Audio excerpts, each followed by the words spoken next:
I'm Mary Stuart King, an associate at Nexsen Pruet working in employment and labor law. When a physician completes residency or fellowship and accepts an offer to join a hospital or private practice, a key issue is the execution of the new physician's employment agreement.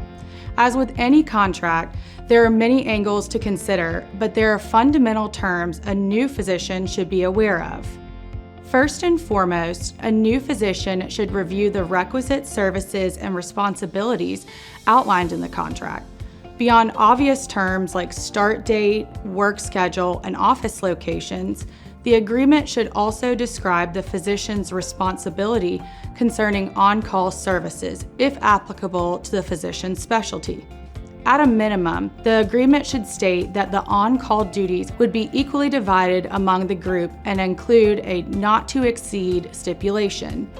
And be sure to review the difference in responsibilities between hospital call and office call hours. Of course, the agreement will outline compensation, but it is important to note that any physician's compensation must be based on fair market value to be in compliance with federal Stark laws and anti-kickback laws.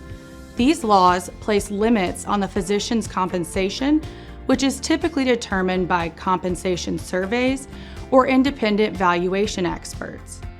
When reviewing the compensation provisions, consider whether it is based upon a fixed salary, productivity assumption, or another basis, and review any additional parameters describing productivity-based or incentive-based compensation.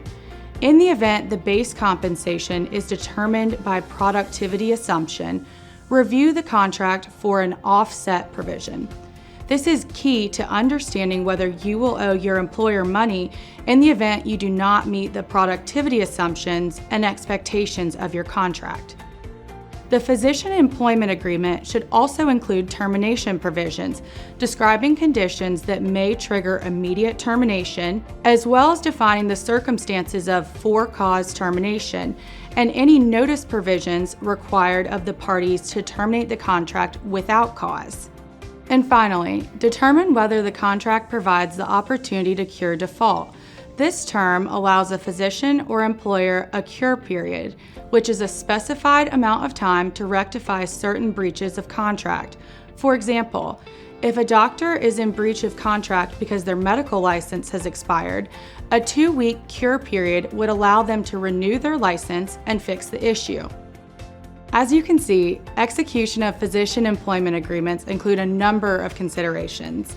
As experienced labor and employment attorneys, Nexsen Pruet is well positioned to assist in these efforts and ensure a fair contract for all parties.